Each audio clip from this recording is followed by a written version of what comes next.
Welcome, writers, readers, and friends to the Authors Talking Bookish podcast. I'm Donna Norman Carbone, author of All That Is Sacred. And I'm Hope Gibbs, author of Where the Grass Grows Blue.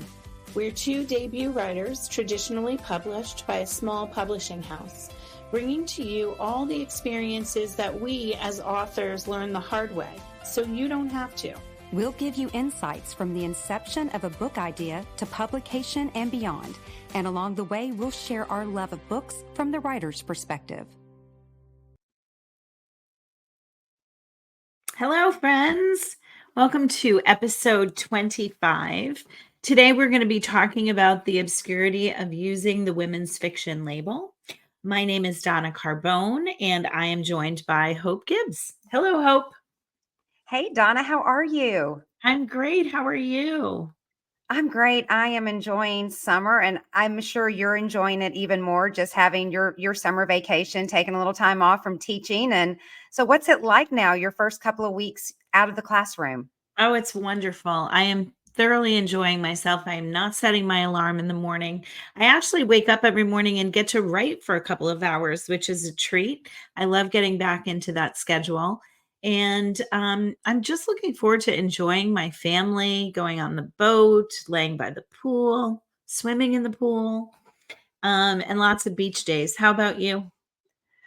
Kind of the same. I actually just got back from an event in Florida. That's the furthest book event I've ever been asked to go to, but it was a author event at this book called Sundog Books, and it's in Seaside, Florida. And for those of you who don't know the 30A area, it's just the most beautiful white sands. I have been going there for 30 years, and I loved it so much that at the end of my book, 30A plays a role in my first book. And I just love being there. But I started going to that bookstore years before I even thought about being a writer, because when I'm down there, I would always grab a book and just hang out in that town. And so it was a big moment, and it was a long road trip. It's not a quick trip from Tennessee, but it was so worth it. And so that was fun. And then I got to spend some time with my girlfriends. So yeah, I'm enjoying summer.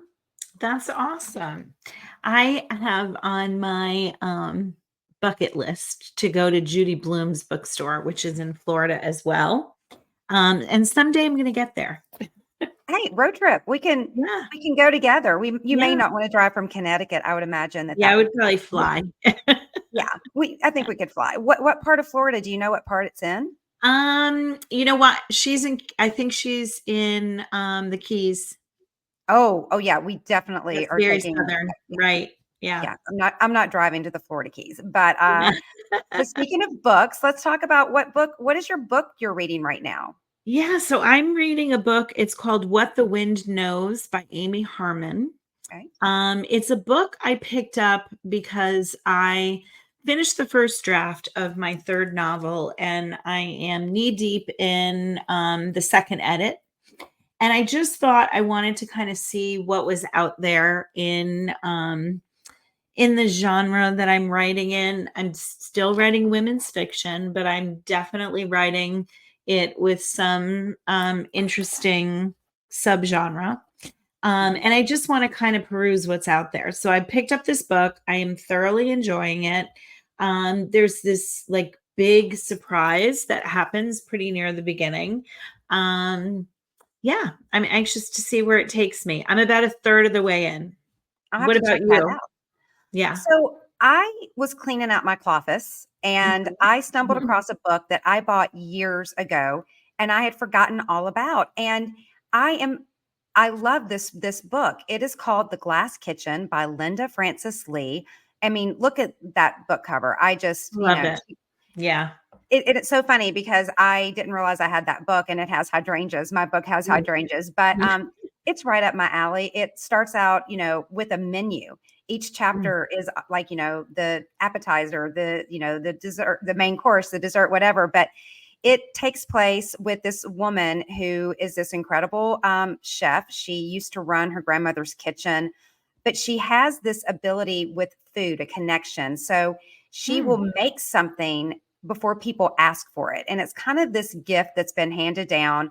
But then she goes through a divorce, and she leaves her home in Texas and moves to New York City and her two sisters are living there. And it clicks every one of my boxes, food, it's got family, there's a little romance there, but and it's got a little bit, like I said, like maybe a magical realism, but Oh, I love it. And I've been sitting on this book. It was literally published in 2014. And I love that too, because I don't necessarily want to always read the latest, greatest books. I like to read books that were published, 5 years, 10 years, 15 years, even 50 and 100 years. So, honestly, I read those books more often than I read books that are out now. yeah. Only since being an author am I reading like what everybody's talking about right now, because I don't like reading hardcover. So I always wait until a book goes to paperback, and a lot of the traditionally published authors will publish first in hardcover before Mhm. it goes to paperback. So I always feel like I'm behind the 8 ball with the books that I'm reading. I feel like everybody else has read them before I have. Yeah. How about it? Well, something else I wanted to talk about before we get into our subject of, women's fiction and what does Mm, that really mean now? But you and I were talking over the phone about this documentary that we were so mhm, excited about, and it's called Brats. And it mm. is a documentary that talks about the Brat Pack from the 1980s. It was an article written by a New York magazine that totally changed a lot of those actors' lives. With Rob Lowe, you had Emilio Estevez, and he was the original person that was supposed to be just being interviewed, and it turned into something completely different. I absolutely love the Brat Pack. Um, I was just watching an interview recently with Andrew McCarthy and Rob Lowe, and they were talking about how they went to dinner one night with Sammy Davis Jr. And I'm trying to think, there was somebody else from the Rat Pack, which that was kind of, a take on. Um, but I love them. One of my favorite movies of all time is St. Elmo's Fire. I just love that movie. Okay, I love that movie, and I love it so much that I downloaded recently before I went on a road trip 2 songs from that soundtrack. Because again, Mm, the instrumentals is still one of my favorites. I think it was written by David Foster, but I yeah, love that movie. And again, I don't care if it's 2 o'clock in the afternoon. If I see it, I get sucked in. I can't yeah, I mean, it's not it just I don't know, there's something about it. Maybe it's that nostalgia, but yeah. they were huge, because I loved Emilio Estevez. Everybody else loved Mhm, Rob Lowe, and I mhm. I was more the Emilio Estevez kind of, type. So, Yeah, Andrew McCarthy was I liked him. He was the yeah. wordsmith of the group.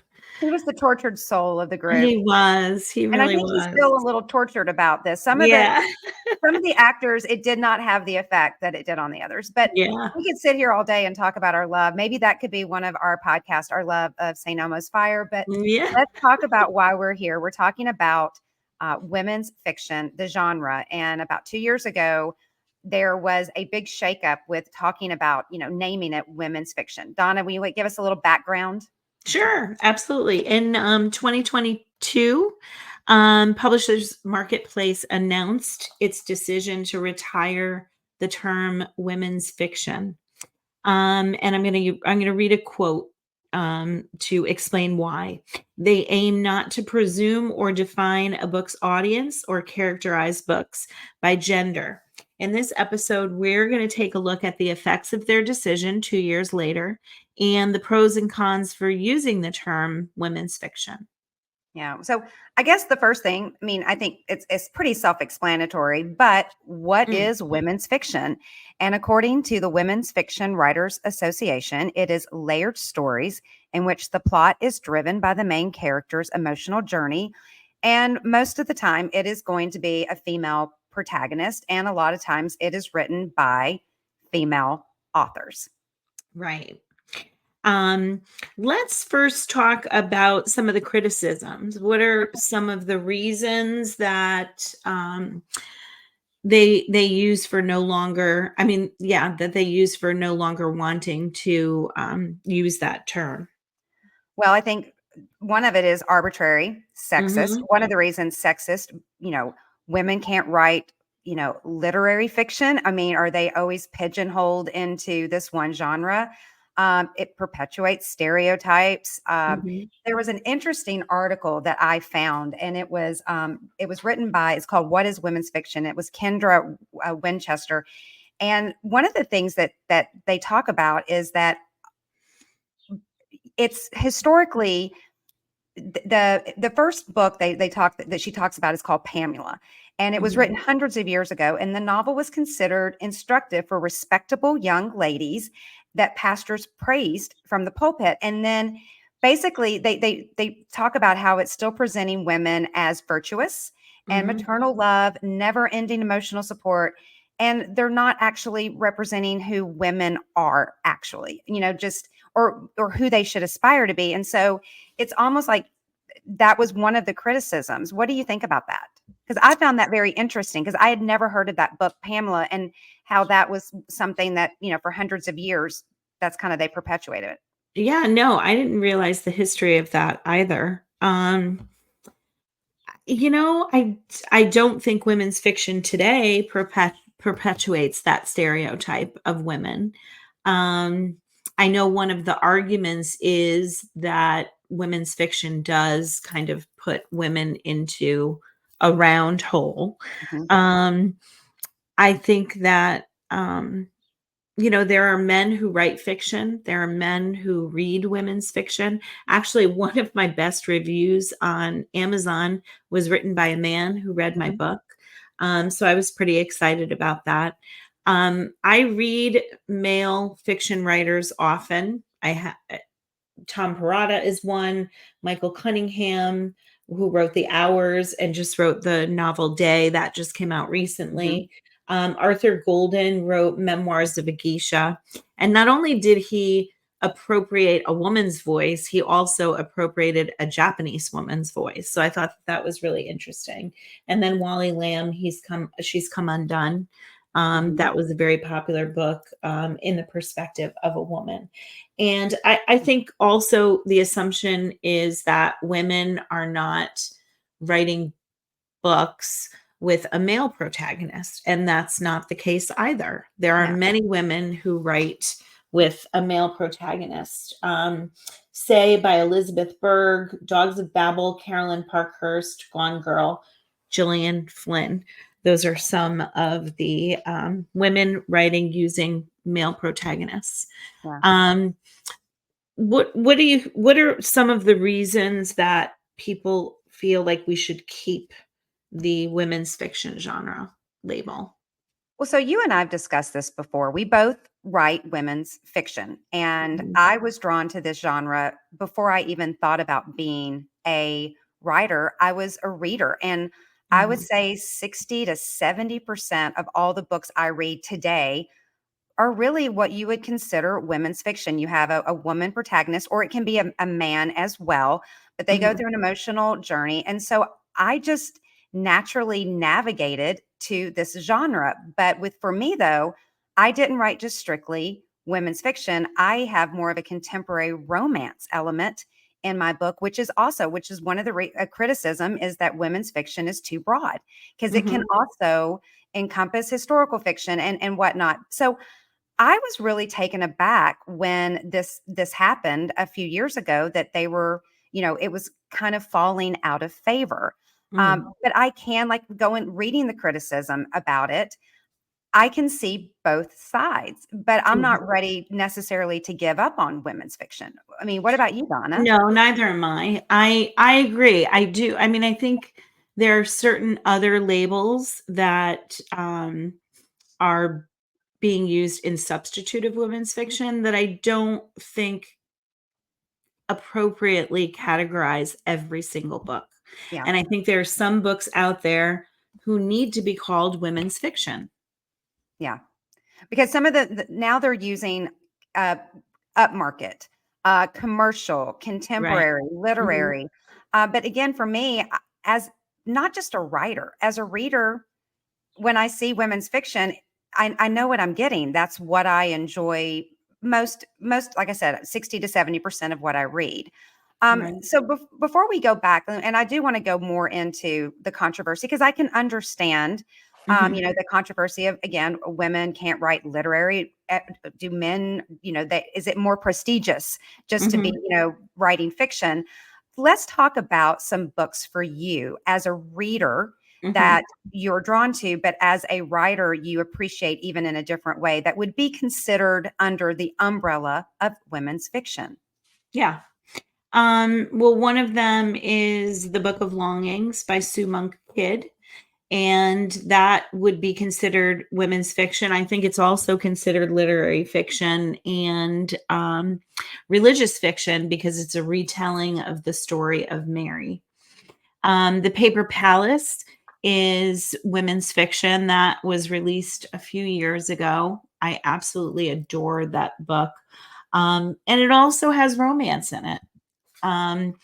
Little Children is written by a man, but there is a female protagonist who definitely has a full story arc. And it's a male writing a female's voice. So, that still applies even though he's a male writer. After Annie is an Anna Quindlen book. That's her latest book. Anna Quindlen is one of those writers that I think I've pretty much read everything that she's written. She and Judy Blume are, the writers that I would aspire to. But yeah, I think you can look at any book, and I think there are always subgenres that you can talk about. And women's fiction, I think, was coined to delineate a certain audience. Yeah. What are some of the books that have influenced you, and how do they fit into the women's fiction realm? Well, as I've said on this podcast, and I write about it, a huge influence for me, it was Ellen Hildebrand. She was really one of the first authors that kind of introduced me to this genre, and I've been reading her ever since. She's written 30 books. Her last book, Swan Song, just came out. And so I gravitated to Ellen Hildebrand, especially The Blue Bistro. That was one of my first and one of my favorite books of hers. But then I kind of went on to a different path, and I discovered Jodi Picoult. And I absolutely love Jodi Picoult books. They're a little deeper. There's more at stake. The book that was my favorite was called 19 Minutes. And it's about a school shooting, and it's not written from the perspective of the victims. It's written from the perspective of the mother of the shooter. And it really, she puts you in uncomfortable positions, especially, and she gets your audience to empathize, and it really makes you uncomfortable sometimes. But I love her books. I don't know if you read about My Sister's Keeper. It dealt with, what are the moral consequences and ramifications of having another child in order to save another child who has cancer, and what does that do to the family and the dynamics of both children. Another book that I loved was The Secret Lives of Bee by Sue Monk Kidd, as you have also selected her. Where the Crawdads Sing. It's a beautiful book, and it's also quite inspiring. She, was a debut novelist in her later in life, and she was a #1, New York Times bestseller for years. And then the other one was Sarah Addison Allen, and with this book called Garden Spells, and hers is a little bit, more than just women's fiction. There's, a little bit of magical realism, which again, you can have that in the women's fiction genre. So for me, those books were developing me before I was even a writer. Right. Those are the books as a reader I was drawn to, and I'm still drawn to those books. Some of those books I've gone back and reread. I don't know about you, if you go back and read some of your favorites. As a teacher, yes, most certainly. I have also read some of the books that I have also reread some of the books that I reread for pleasure. But yeah, it's definitely for us, reading is as instructional as it is entertaining and, as an escape or, one of the many reasons that we read. Yeah. I wanted to share an article that I found. The author is Lydia Hilge. I hope I'm saying her name right. And the article is a genre guide for women's fiction. And she classifies like the 3 major classifications of fiction. The first is commercial, which is very plot driven, very fast paced, very trope based.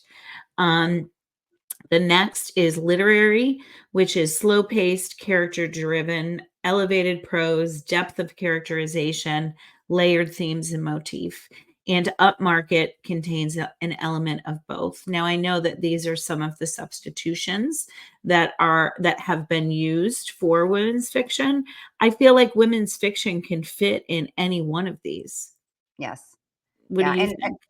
and I agree. And another article that we talked about that you found was one from Barbara Lynn Probst. And Hmm. it was so funny because she kind of took a humorous way of, okay, women's fiction is no more. Let's see where I can put my book. And the way Hmm. she does it, she explains to you what each one. And there's also a thing called romance. I think it was romance. It wasn't contemporary romance, but it was so funny because she was like, "Oh, this book can fit here. This book can fit here. Oh, I finally found my place with my book." And it's a humorous but also an educational take on, Mhm. how to put your book out there. And as you and I both know, is you're trying to sell your book to Mhm. an agent or a publisher or to a bookstore, where do you put this book? They have to know what genre it's in. So Yeah. it did cause a lot of confusion. And I think the day that it dropped, that article, you and I were on a Zoom call with Mhm. some bookish road trip authors, and some of them were absolutely, I can't believe they're getting rid of this. This makes no sense. And then there were Mhm. some that were like, it's about time. And Yeah. so it's interesting because I think just like, everyone has an opinion. So Mhm. I think it's just the way that you view it. I don't view women's fiction as a bad thing, but Mm. I can see where someone could. I can Yeah. actually see both sides of this, of this debate. Well, I think you could say the same about a lot of genres. I know both of my novels have an element of history in them, but would I call them historical novels? Probably not, because they're not predominantly historical novels. And I know that there are divisions within the historical realm of knowledge of novels that are older historical novels or recent historical novels. You kind of see these divisions a lot when you subscribe to awards because it's the way that the awards are divided up. Well, you can also see it on Amazon. You Hmm. look up any book, it doesn't just have one category. It No, has you in 3 categories, and yeah, they can be very specific right. categories. My book somehow is in women's divorced fiction, Yeah, because my character, I mean, a divorce does play a heavy part in the story. But yeah, so there's genres and then there's subgenres. yeah. So yeah, we could talk about this all day, but I don't know what is the appropriate answer. I get it. It Yeah, can be I don't think sexist. there is one, although I do remember when this happened, when this came out. I was feeling like, what am I going to call my work if I don't call it women's fiction? 2 years later, there are still some people who don't like to use that term, but I do feel like the industry does use that term because they haven't come up with something as appropriate. Yes. Yeah. And again, and there's men do write women's fiction. There's Yeah. Nicholas Sparks. He Yeah. writes women's protagonists, and you can also have a male protagonist in what you would classify women's fiction. So again, I don't think it's been 2 years, and Yeah. it's still confusing because I was wondering, does the WFWA, which is the Women's Fiction Writers Association, are Mm. they going to change their name? And there's a lot of debate within that community. Yeah. So again, it's one of those issues. I see both sides. Yeah. I do too. And I am still calling my work women's fiction. So we'll see if that changes in the future. Well, we're going to wrap this up. And Donna, even though I know school is out for the summer, you're still our teacher. So is there a do now that you have for us? I don't really have a do now. I mean, I think if you whether you're a reader or writer, if you're a reader, maybe just pay attention to the different subgenres that you are reading. And if you're a writer, you definitely should take a look at the different categories of genre and try to choose the ones that best fit your work. And for our show notes, we have included several articles that, give both sides, because, we're going to show you both sides of this debate, and you can find those show notes at authors.talkingbookish.com. That's our website. You can listen to this on Spotify, Apple, Amazon, Google, and YouTube. And before we go, Donna, can you tell us what our next episode is going to be? Sure. Hope and I are very excited to interview author, podcaster, editor Maggie Smith, who just came out with a new novel called Blind Spot. So I hope you will join us. Yeah, I'm really excited about that, because I'm curious, how can she those are 3 major jobs that she has, and somehow she's juggling it all. So I have a lot of questions to ask. Well, thank you again for joining us. And until next time, Donna. Bye, everyone. Thank you for joining us today. I'm Hope Gibbs. And I'm Donna Norman Carbone. It's time for you to get to work. We look forward to seeing you in 2 weeks with another tip from your author friends.